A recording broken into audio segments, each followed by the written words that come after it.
Walang masama sa pagiging mahirap, lalo na kung nagsisikap gaya ko. Pag ako yumaman, okay lang. Pag kayo humirap, kaya nyo? Di ba hindi? Kaya kung usapang pera, sige, panalo ka na, Abno. Yung 2 ulo mo, 500. Yung 2 ulo ko, 10. Pero kung usapang karanasan lang, baka hindi ka makasabay. Pinanganak akong mahirap, pero di ako mahirap. Mamamatay lahat ng bagay na meron ako ngayon. Naabot ko yon sa sarili kong mga kamay. Hindi katulad nyo, nakalahad.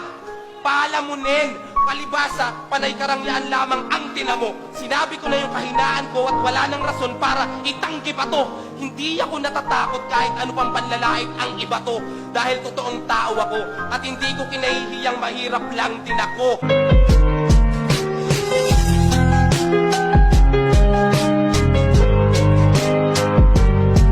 Walang masama sa pagiging mahirap, lalo na kung nagsisikap gaya ko.